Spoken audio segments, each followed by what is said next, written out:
Am I the asshole for not telling my family that I joined the military? Growing up, 18 female, had to do everything with my twin sister Sophie. Well, mostly do everything Sophie wanted.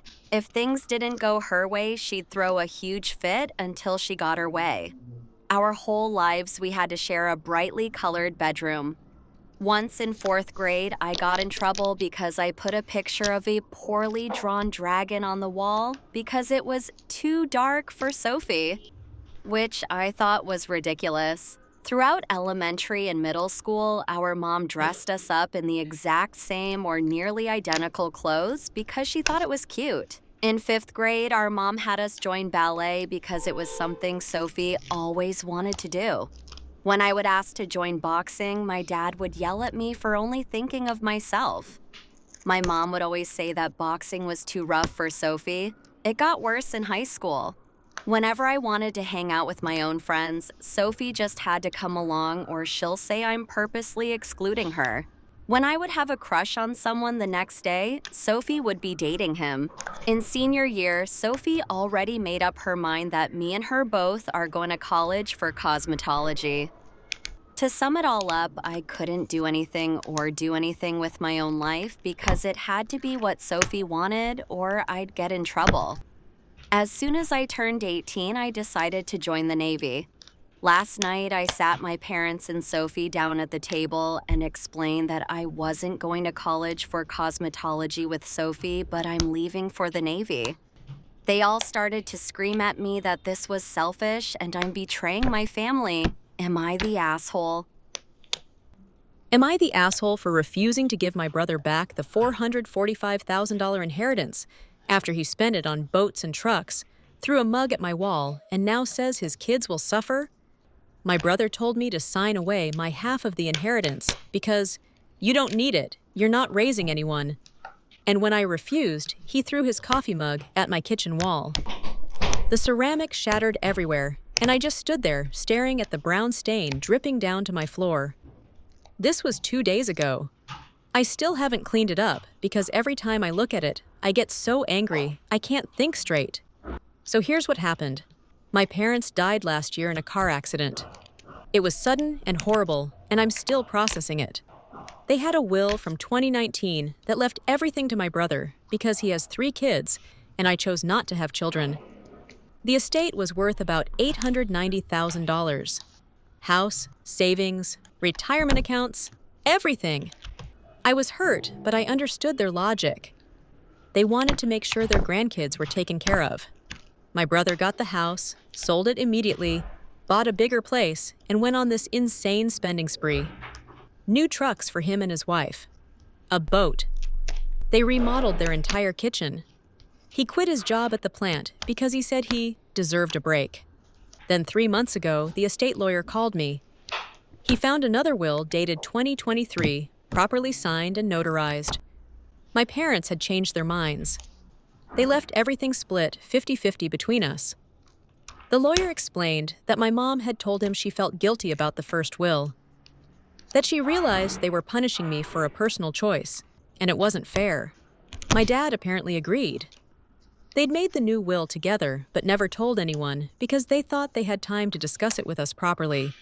When I called my brother to tell him, he went ballistic, started screaming that I was lying, that I'd somehow faked documents, that I was trying to steal from his kids. I told him to call the lawyer himself if he didn't believe me. He did. The lawyer confirmed everything. That's when things got really ugly.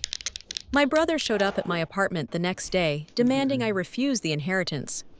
He said he'd already spent most of his share. The new house has a massive mortgage. The boat payments are killing him. He's in credit card debt up to his neck because he was counting on having that full amount as a cushion. I told him that wasn't my problem, that Mom and Dad had made their choice, and I wasn't going to ignore their final wishes just because he'd been financially irresponsible. He started crying, actual tears, said his kids would suffer, that I was being selfish because I just want money for vacations and a fancy car, while he's trying to raise a family. He said Mom and Dad would be ashamed of me. That's when I lost it.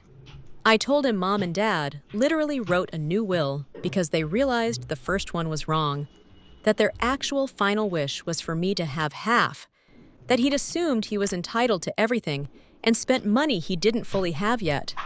He called me a selfish bitch, said I was spitting on our parents' graves, said the only reason they changed the will was because I'd probably manipulated them when they were getting older, which is insane because I lived 4 hours away and he saw them every week.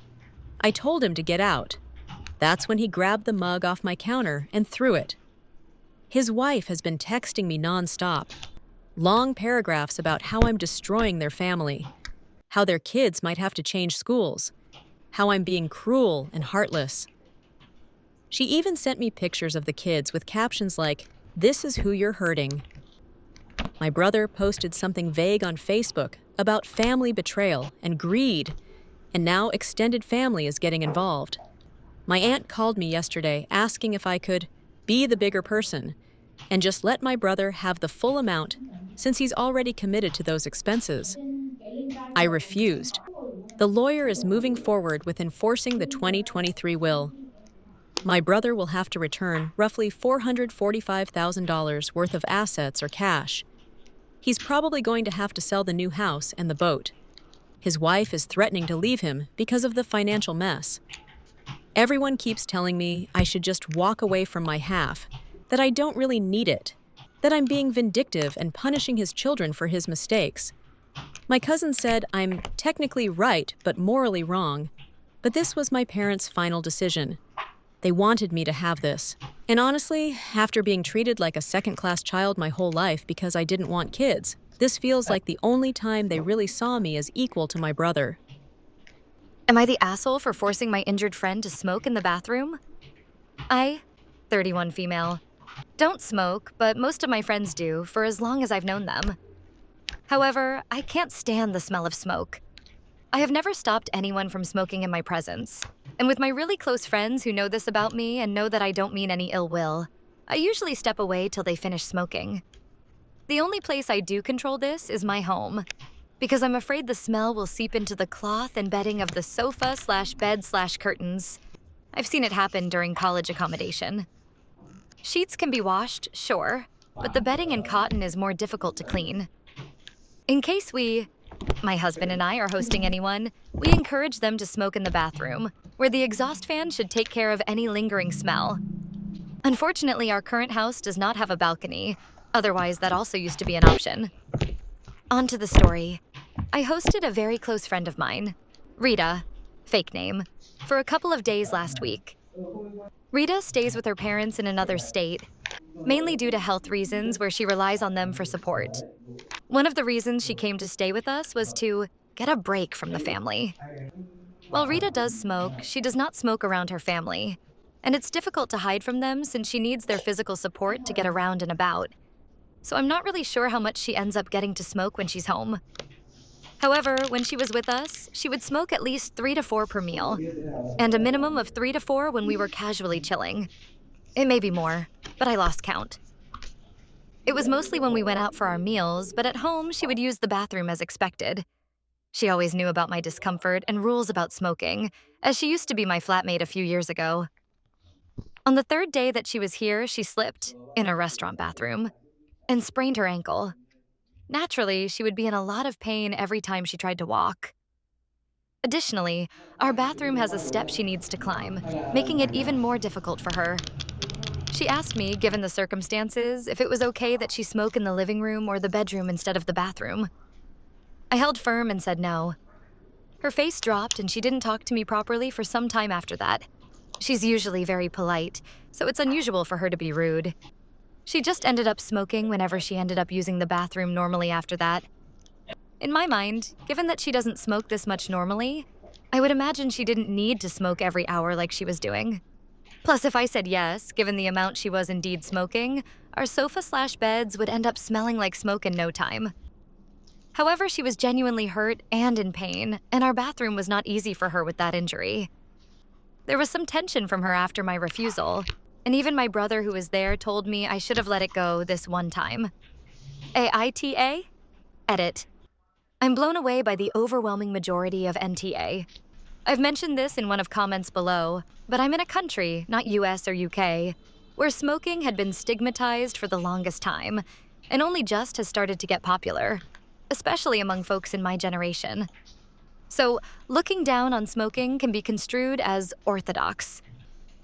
That combined with the fact that basically all of my friends smoke, I genuinely expected more than half of you to indeed call me an asshole.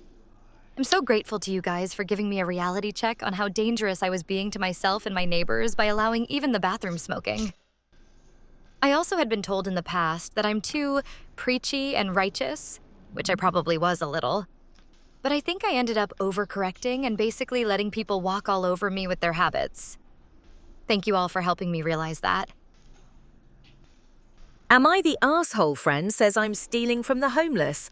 I posted a haul from the food pantry because I was genuinely excited to finally have food. I had an interview with them and was accepted for 1 meal a day and 1 grocery pickup a week. A friend of mine is upset and says I'm stealing from the homeless. We don't even talk often. For context, my boyfriend and I make about $1,900 a month combined. Our rent alone is $1,400. That's not including car insurance, gas, utilities, or anything else. By the end of the month, we're left with pennies just trying to survive. I'm 23 and somehow my friends think I'm doing something wrong because I don't ask my parents or my wealthy grandparents for food. I have asked before, but I'm not comfortable having to ask every single week just to eat. I don't understand how being relieved and excited about finally having access to food while I'm struggling financially makes me a bad person. I'm actively trying to find a second job, and my boyfriend is too. I am trying to figure it out on my own. Food is a basic necessity. We shouldn't have to panic about eating. So how am I wrong here? Am I really stealing from the homeless? Or am I just someone who needs help right now?